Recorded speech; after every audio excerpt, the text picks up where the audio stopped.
नत्वा सरस्वतीं देवीं शुद्धां गुण्यां करोम्यहम् पाणिनीयप्रवेशाय लघुसिद्धान्तकौमुदीम्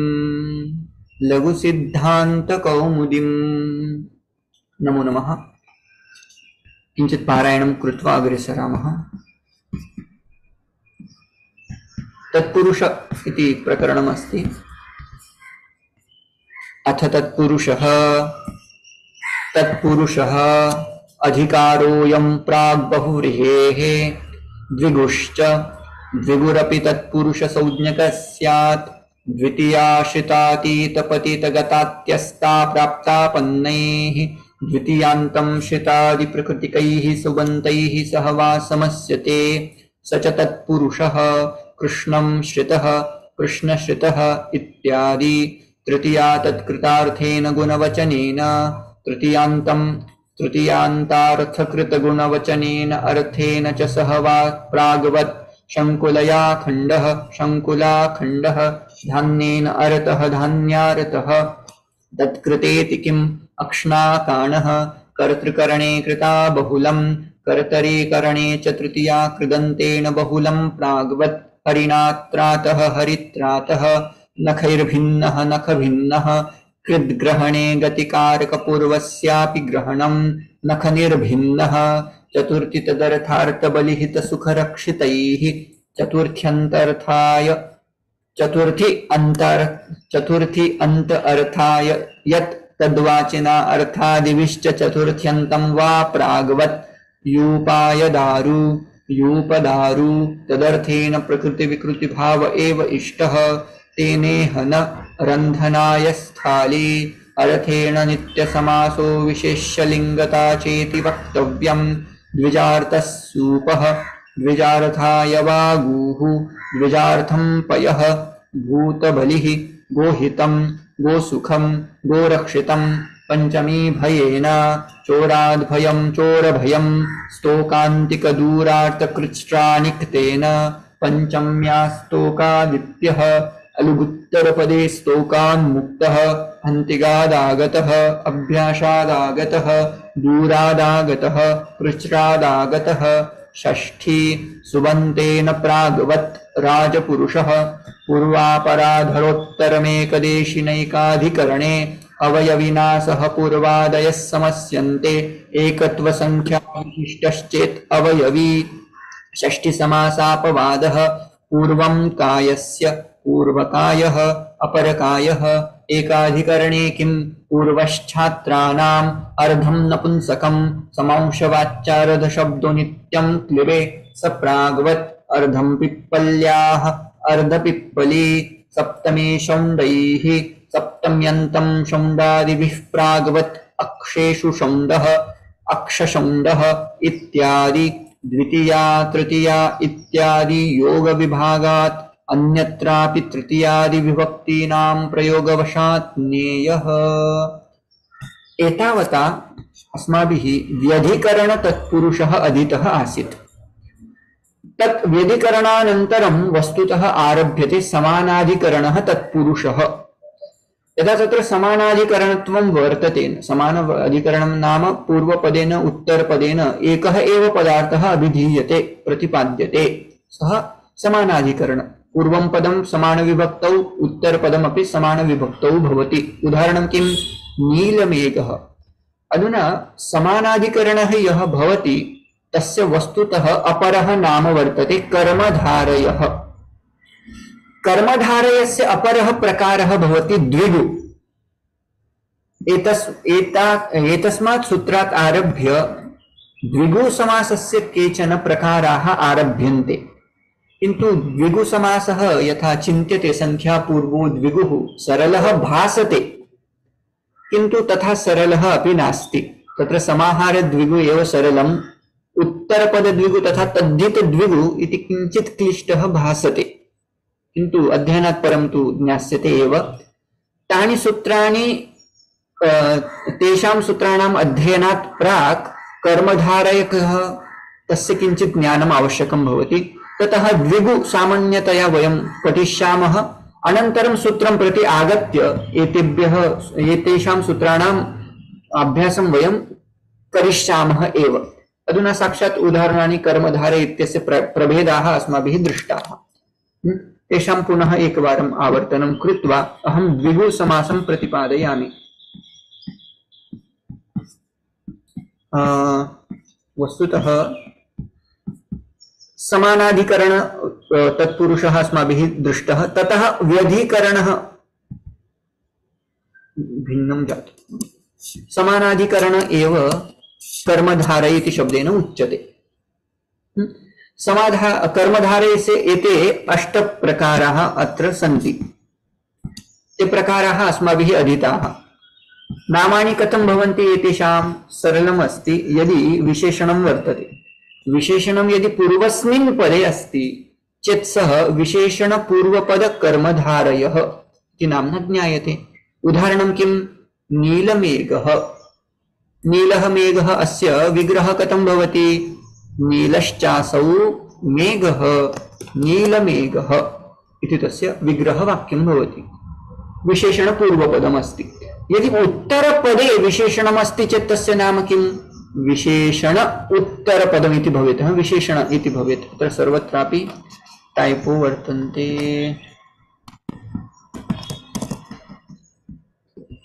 अत्रापि विशेषण इति भवेत्। विशेषण उत्तरपदं नाम किम्? उत्तरपदे किं भवति? विशेषणं भवति। उदाहरणं किं? वैयाकरण खसूचिः। खसूचिः इति विशेषणं निन्दार्थवाचकं, तस्य सम्यक् उपयोगः न, तस्य कृते विशेषणम् उपयुज्यते। खसूचिः। यः आकाशे पश्यति, आकाशं पश्यति, सः खसूचिः। कः खसूचिः? वैयाकरण खसूचिः। वैयाकरणस्य तत् किम् अस्ति? विशेषणम् अस्ति, उत्तरपदे अस्ति। विशेषण उभयपद कर्मधारयः इति उच्यते। नाम यदि उभयं तत्र विशेषणमेव अस्ति, पूर्वस्मिन् पदे अपि उत्तरपदे अपि, तदा सः विशेषण उभयपद कर्मधारयः इति उच्यते। उदाहरणं शीतं च उष्णं च शीतोष्णं पयोहिमम् इत्यादिकं कर्तुं शक्यते। पयोहिमं वस्तुतः शीतमेव भवति, किन्तु कदाचित् शीतम् उष्णम् अपि भवति। उपमान पूर्वपद कर्मधारयः। अत्र किं भवति? उपमान इत्यस्य सिमिलि इति अर्थः भवति। उपमा कालिदासस्य इति वदामः खलु, सः तु अस्मिन् उत्कृष्टः। उपमायाम् उपमान पूर्वपदं यदि अस्ति, पूर्वपदे यदि उपमा सिमिलि अस्ति, तदा तत्र उपमान पूर्वपद कर्मधारय इति उच्यते। श्यामः अस्ति, सः श्यामः अस्ति। कीदृशः श्यामः?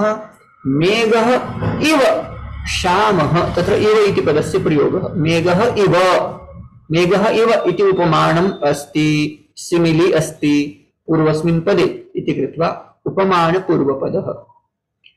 उपमान उत्तरपद, यदि उत्तरपदे तत्र सिमिलि वर्तते चेत् उपमान उत्तरपद कर्मधारय इति उच्यते। उदाहरणं किं? नरव्याघ्रः। नरः व्याघ्रः इव। पुरुषसिंहः, पुरुषः सिंहः इव, अथवा नृसिंहः नरः, अथवा न सिंहः इव नृसिंहः इति उपमान उत्तरपद कर्मधारयः अस्ति। ततः षष्ठः प्रकारः अस्ति अवधारणा पूर्वपद। अवधारणा इत्यस्य स्थाने एव निश्चयात्मिकं विद्या एव अत्र अवधारणा क्रियते, स्ट्रेस दीयते। विद्या एव धनम, विद्या ओनली इज धनम, wealth. Knowledge is wealth, knowledge only is wealth, तो विद्या धनम, तथा प्रयोगः अस्माभिः दृष्टः। ततः अग्रिमः अस्ति संभावना। अत्र विशेषेण स्मर्तव्यं किम्? अत्र तत्र पूर्वपदम् इति प्रॉपर नाउन भवति, उत्तरपदं सर्वदा कॉमन नाउन भवति, जाति विशिष्टः कश्चन शब्दः। आम्रः इति प्रॉपर नाउन, वृक्ष इति जातिवाचक अथवा कॉमन नाउन। वृक्ष कोऽपि वृक्षः भवितुम् अर्हति खलु, तत्र आम्रः इति वृक्षः आम्रवृक्षः, संभावना पूर्वपद। समासः कर्मधारय समासस्य प्रकार।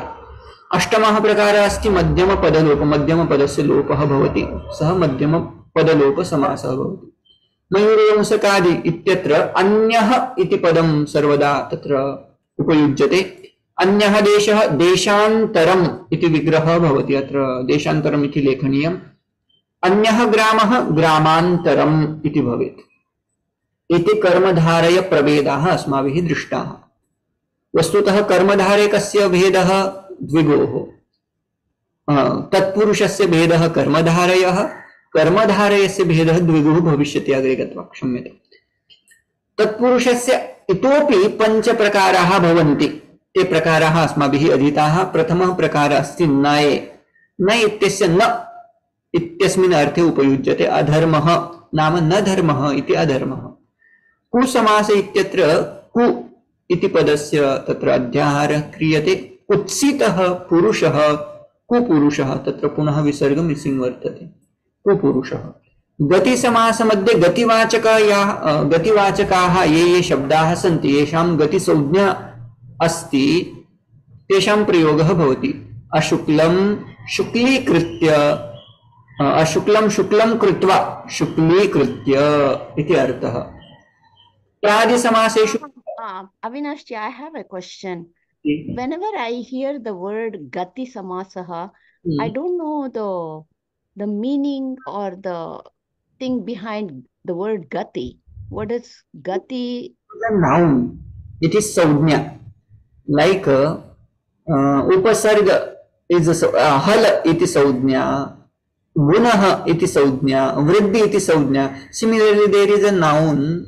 There is a saudhnya given to some groups of words, right? They will have gati saudhnya.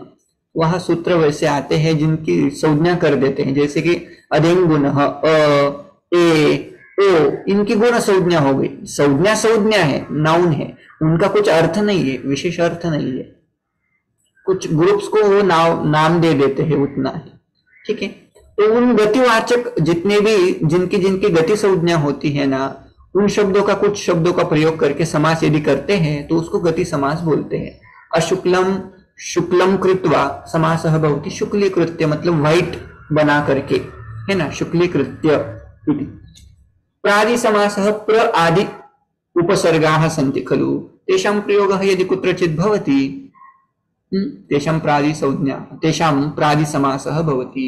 उपपद समासे साक्षात् क्रियापदं समस्तपदे भवति, विग्रहवाक्ये भवति। समस्तपदे तत्र उपपदे कृदन्त प्रत्ययः भवति, कारः इति कृदन्त प्रत्यय। कुंभं करोति इति कुंभकारः, जलं ददाति इति जलदः, पंकजायते इति पंकजः। This is how that samasa will go.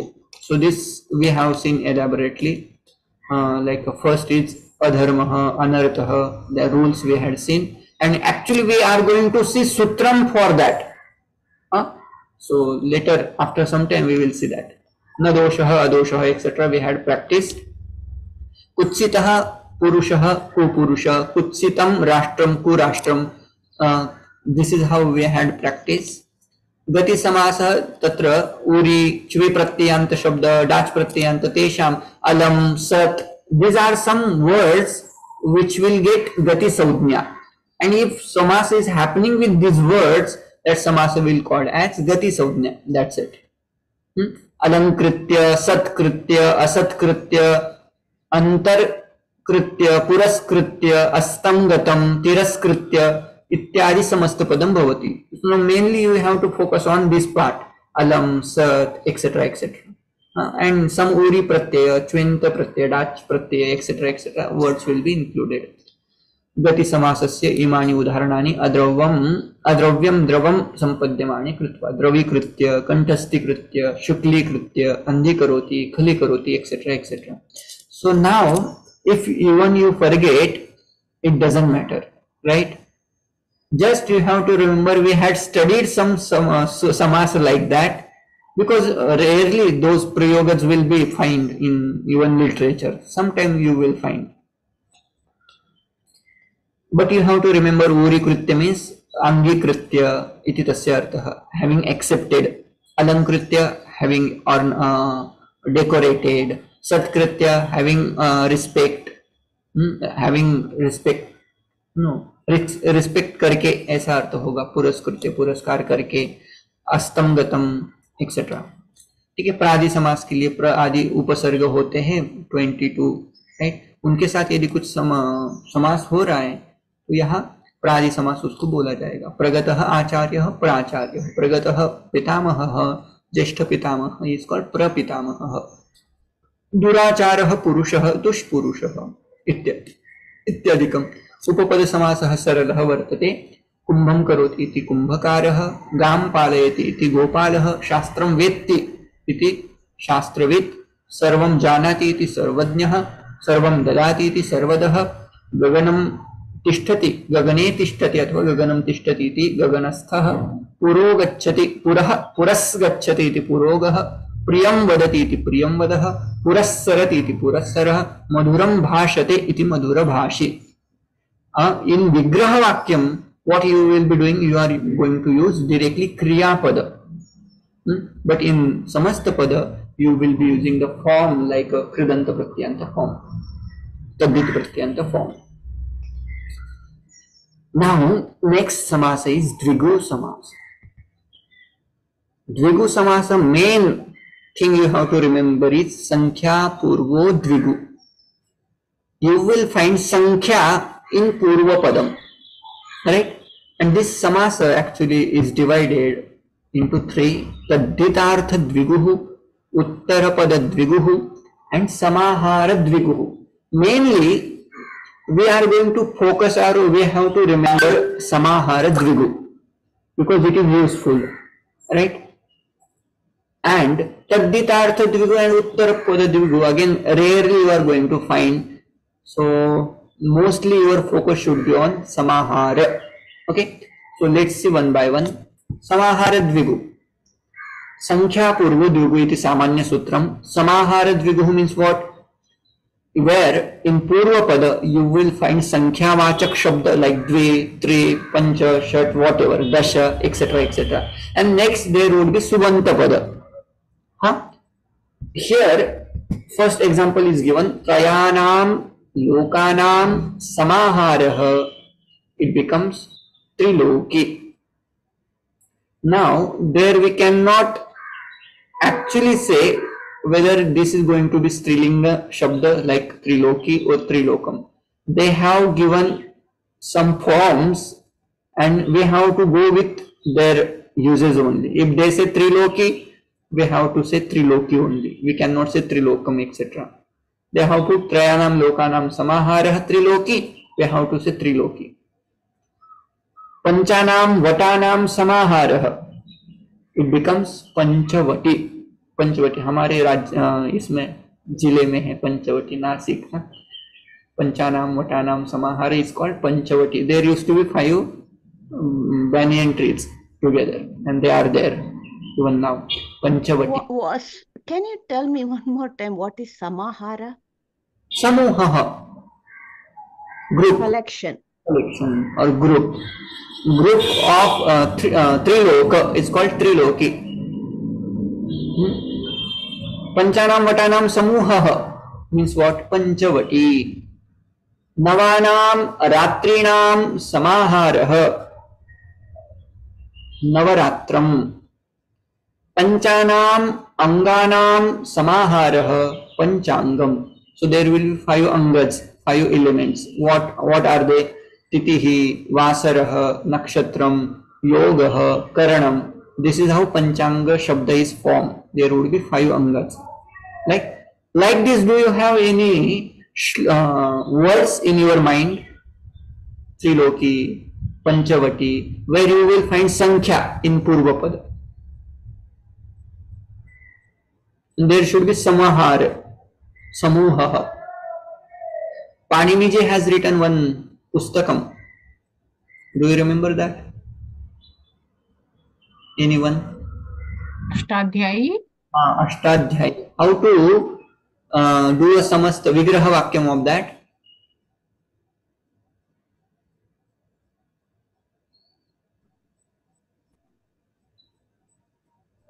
Try it. Like Trayanam Lokanam Samaharah, Triloki, it becomes in the similar way. अष्टानाम् अध्यायानां हाँ, अष्टानाम् अध्यायानां समाहारः। समूहः, it becomes Ashtadhyayi. Okay, any another example?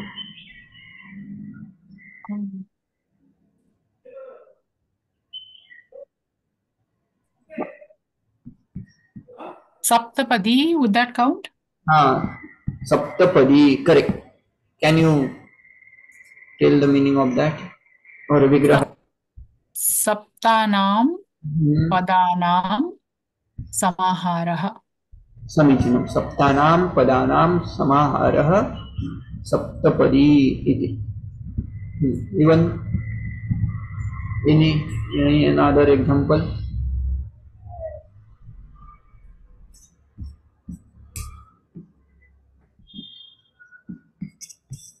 नवरत्न. हाँ, नवरत्नम. Can you split the sandhi? विग्रह वाक्यम, not sandhi. हाँ, नवानां रत्नानां समाहारः. रत्नानां समाहारः. समाहारः नवरत्नम. साधु. Any another example? Dashananam? Dashanana is Bahurihi. Oh, okay. Sorry. No, it's fine. Because Sankhya, there is a Sankhya, but we have to find meaning also. Right? Bahurihi. Dasham ananani yasya saha dasham. Yasya word. Yeah. Got Sir, when they say like Navapancham Yoga, Navapancham, so is there any samas, like how we can? There is a samasa. In Bahuvrihi, I will explain that. Okay. So I have a good question, sir. The third example here is Navaratram. So I'm assuming this is a standard example. Navanam Radrinam Samaharaha. Sometimes we also say Navaratri. Is that an incorrect use that we are doing, or it does not fit here? Navaratri is not correct use. Grammar. Okay. In Sanskrit grammar, we never find Navaratri Shabda. So, okay, got it. Thank you. Let me. Navaratram, Navaratri. Any another example do you remember?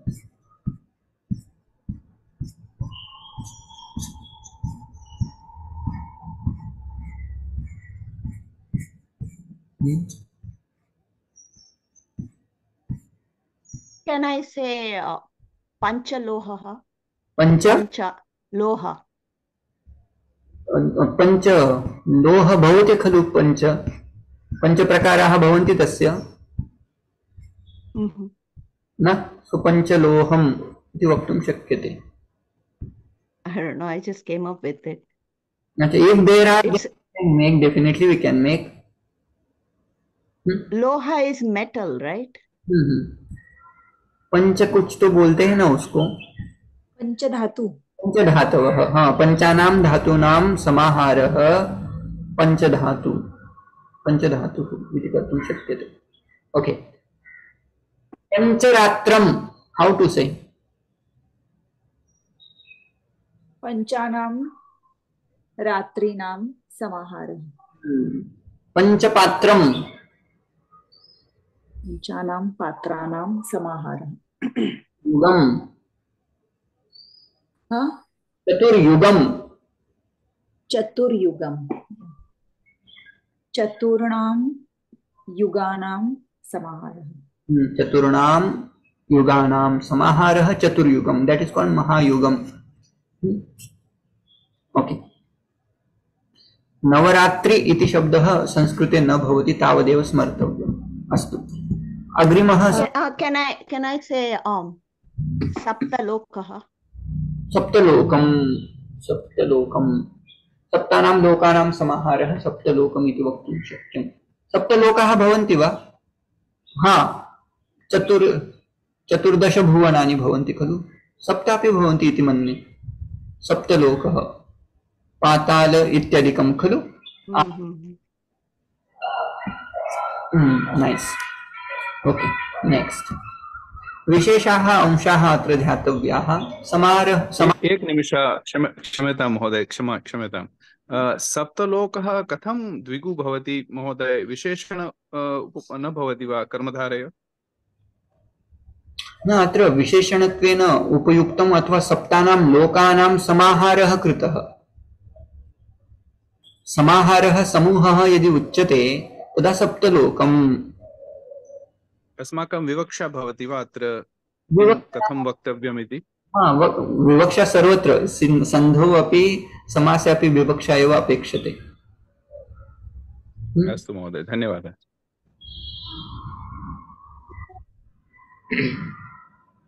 कर्मधारे कथं तस्य विग्रहवाक्यं यदि भवान् वक्तुम् इच्छति चेत् कथं वदिष्यति? सप्त लोकाः, सप्त च ते लोकाः. कर्तुं शक्यते, कर्मधारे अपि शक्यते, किन्तु संख्यापूर्वः द्विगुः. कर्मधारे इत्यस्य कर्म, वस्तुतः एते सर्वेपि कर्मधारे एव, वस्तुतः एते सर्वेपि तत्पुरुषाः, किन्तु नाम यदि समानाधिकरणम् अस्ति चेत् कर्मधारे समानाधिकरणे अपि संख्यापूर्वम् अस्ति चेत् सः द्विगुः इति. वस्तुतः कर्मधारे. अत्र एकः संशयः अपि उद्भवति महोदय, यत् पञ्चपाण्डवाः इति सन्ति चेत् तत्र तु विशेषणपूर्वपदकर्मधारये भवति खलु? पञ्च इति विशेषणत्वेन प्रयोगः अत्र. आम् आम्, तत्र यदि विशिष्टा संख्या अस्ति चेत् सः कर्मधारये. पञ्च एव भवन्ति, पाण्डवाः कदापि षट् न षण्ण खलु इति कृत्वा तत्र कर्मधारयः. परन्तु सप्ताहः अस्ति चेत् सप्त एव भवति, तत्र तु द्विगु भवेत्.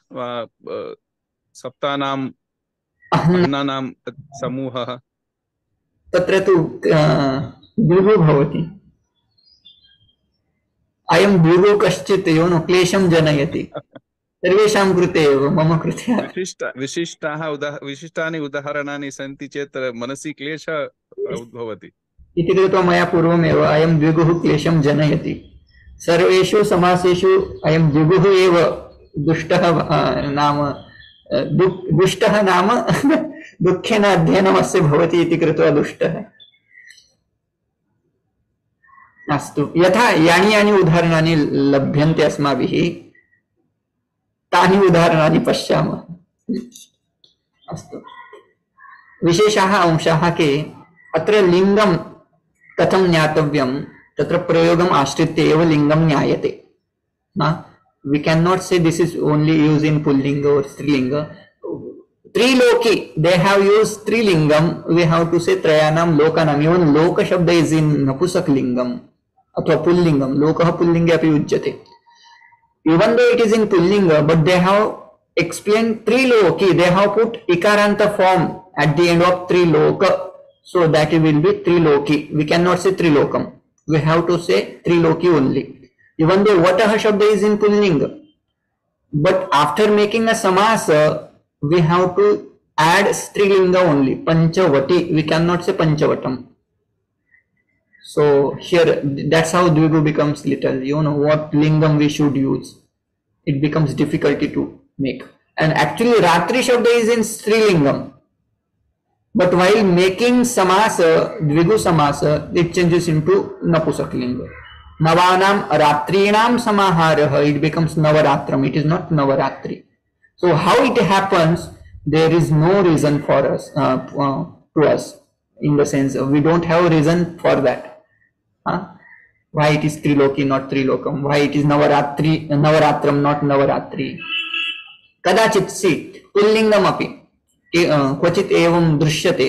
अन्नः अहं शब्द इट इज इन नपुंसकलिंग वस्तुतः दिनम, किन्तु यदा समासः क्रियते तदा तस्य पुल्लिंगत्वं भवति.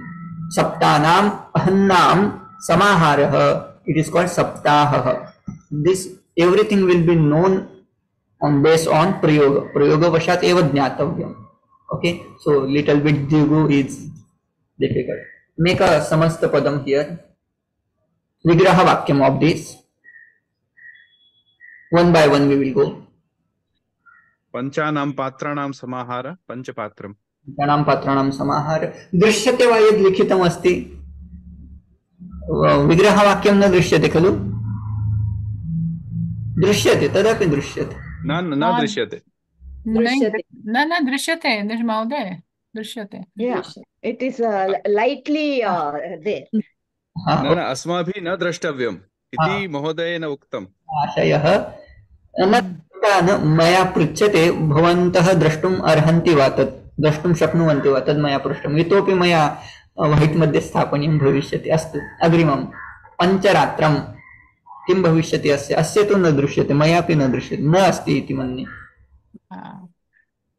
पञ्चानां रात्रीणां समाहारः। It becomes pancharatram. Next,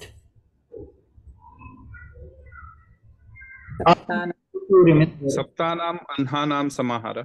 अह्नां समाहारे इति भवेत्। साधु।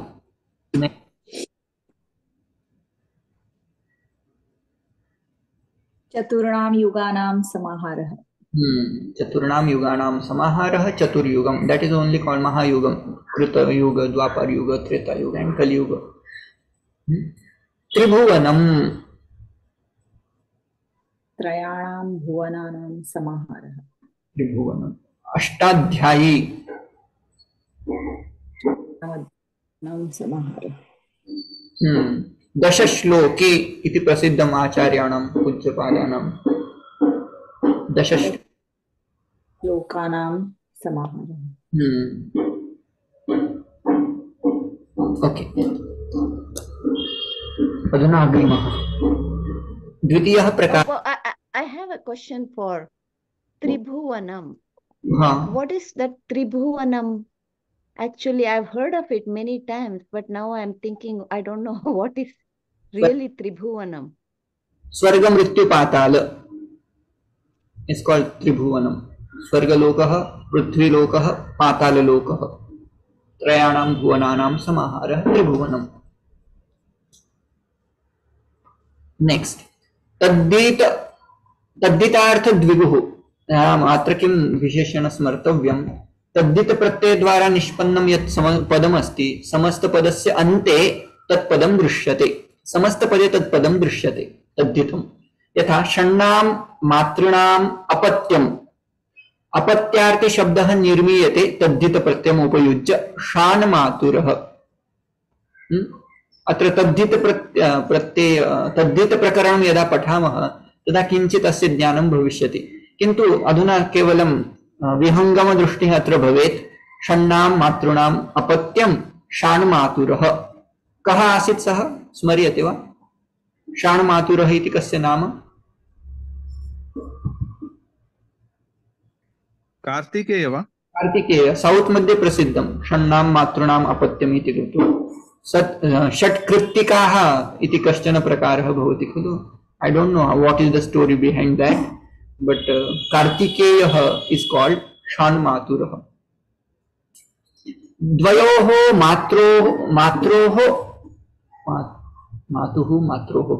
द्वयोः मात्रोः अपत्यं पुमान्, पुल्लिङ्गे यदि कश्चन अस्ति तत्र अयं समासः।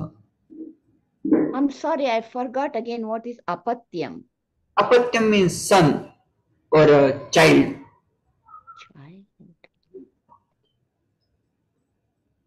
It is called Dvaimaturah.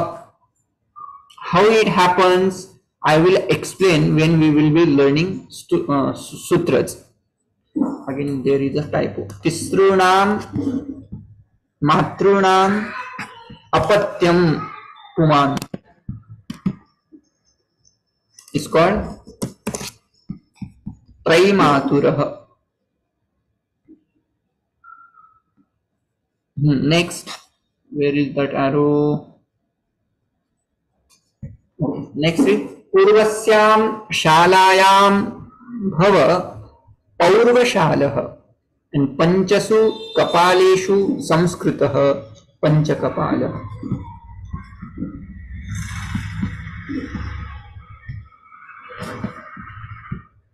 There is some problem with this.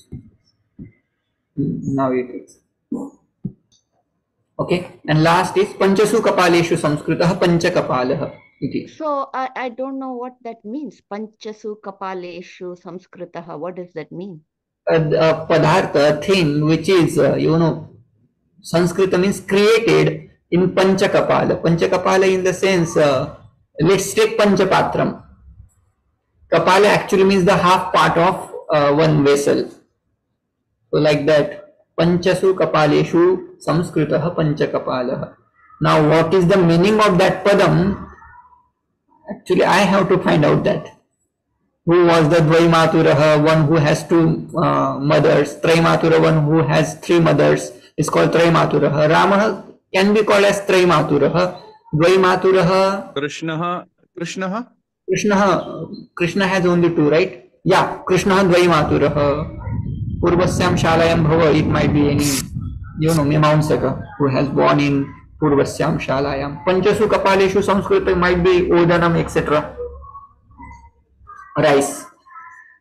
Okay, last one we will say and we will stop here. Uttarapada Dvigu.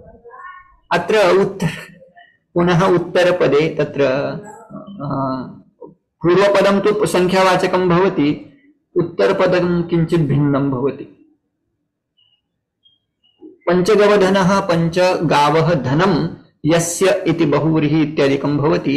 अत्र धन इति पूर्ववर्तिनः पंचन गो इति शब्दस्य मध्ये द्विगु समासः कृतः. पंचन गव गोः पंचगव इति भवति. पंचगव इति उत्तरपद द्विगु. तथैव अयं समासः किंचित् little bit difficult.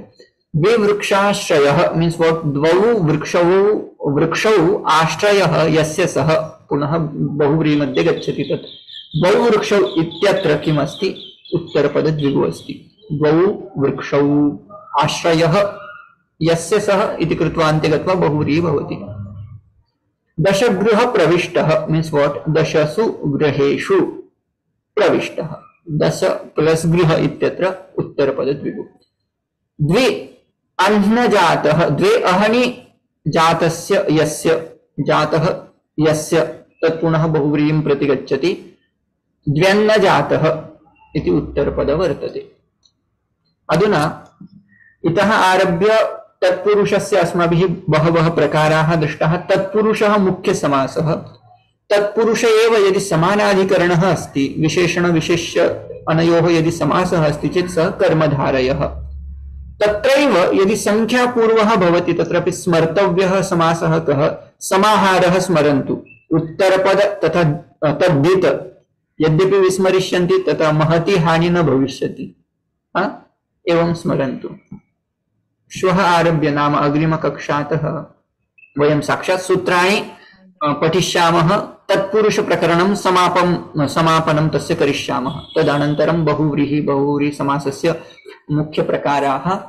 द्वन्द्वः अवशिष्टं प्रकरणत्रयम् अवशिष्टं तत् साधयामः. अधुना सूत्रं प्रति गच्छामः. साक्षात् अद्य एतावान् मास्तु. श्वः. धन्यवादः महोदय, धन्यवादः. शान्तिपाठः. ओम पूर्णमदः पूर्णमिदं पूर्णात् पूर्णमुदच्यते पूर्णस्य पूर्णमादाय पूर्णमेवावशिष्यते. ओम शान्ति शान्तिः. हरिः ओम. श्री गुरुभ्यो नमः. हरिः ओम. हरि ओम. धन्यवाद. धन्यवाद महोदय.